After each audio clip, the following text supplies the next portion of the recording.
Whoops, there it goes. The wind is blowing a little bit. I think I have it leveraged just a little bit better. I came down for a family member's funeral, and I will be traveling back.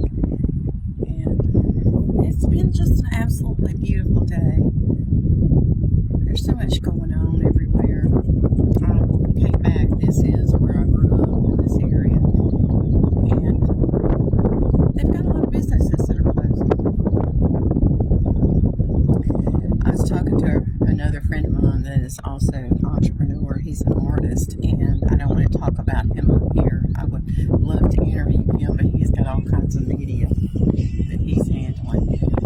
But anyway, what I want you to know is to get to know me, you got to know where I'm from. And this is the river that I talk about having grown up around. I know there are houseboats and stuff over there. I went over and did a little bit of footage on the lake that we grew up around. Hopefully we'll be able to put some of that together for you. It's kind of a happy, sad day. Knowing that I'm back here, I feel so just different. Having relocated, it's been, well, this is the first time I've been here since this year. And it just doesn't feel like home anymore. It really doesn't. I'm not planning on going to the cemetery or visiting my parents' grave or anything like that. They're with me. I know that. It's just not necessary. I'm about the living. And today I wanted to, check on some friends, check on family, and let them know that God is good and we can keep moving forward. But back to what I was saying about businesses going out. When you mistreat customers, when you do not give them customer service, I don't believe in complaining. I believe in doing what's right.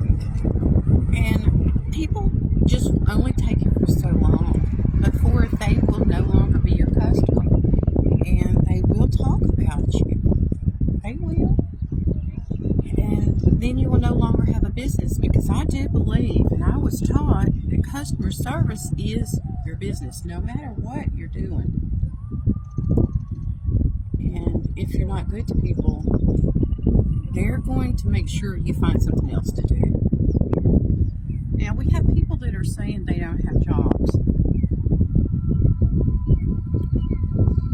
I believe if you don't have a job, there's something that you're missing out on. They have all kinds of evaluations that you can take, a job inventory test, all kinds of evaluations like that, that local technical schools and universities can help you with, for you to find something that you might be good at. Now, I see somebody out here. I don't know what he's doing, and I guess he's just wanting to be filmed, but I have no idea who that is. But people are wanting to be famous for no reason at all. And a lot of it is they want to be famous for causing problems. So just remember that when you get treated well at a business, please let other people know it. And when you get treated, horribly at a business, let other people know it. They don't need to be in business. And I'm not saying put everybody out of business, but when you mistreat someone, it needs to be shared. It really does. It needs to be shared. Now, back to a job inventory test. When I was teaching middle school, that was something that I worked with my middle schoolers in 6th, 7th, and 8th grade here in the state of Louisiana. That's where I taught, and I taught Texas too. But I did not teach middle schoolers in Texas. I taught middle schoolers here in Louisiana. And I would tell them, so you're gifted in singing? You want to sing in class all the time, but you don't want to do art? Why are you taking an art class?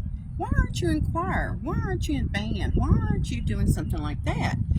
Or if they wanted to eat in class all the time, kids are always hungry. And I said, "Did you not eat?" "No, I'm just hungry." I'm like, "Okay, if you're just hungry,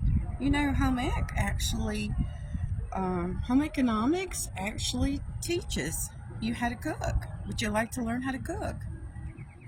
And they would look at me and say, "What?" I said, "Yes, I could take that class."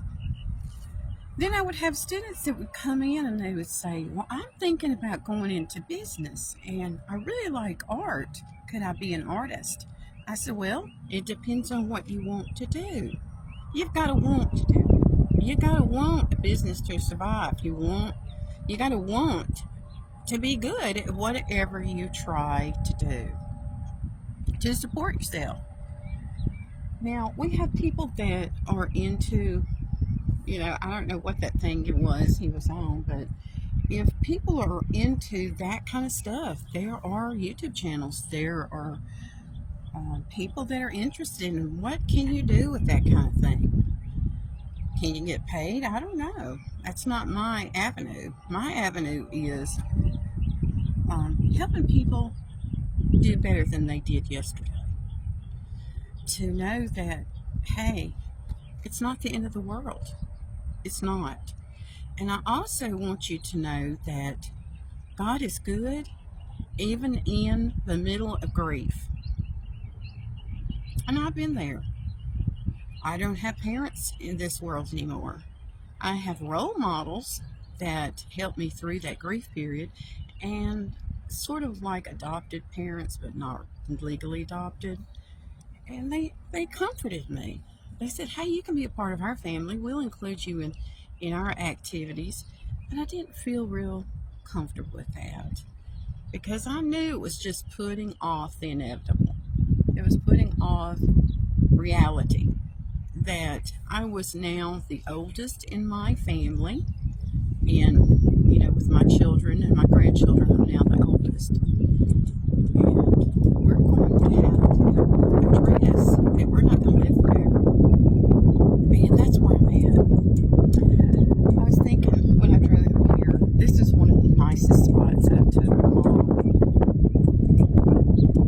She liked to grab a lunch. We would do a picnic. She'd just sit in the car because it was so hot. And we would sit here, and there's another location down there, and I'll show you that in a minute. It's really fond memories here. A lot of fond memories. And that's what has to keep us going. We can't just stay down all the time. We can't stay depressed.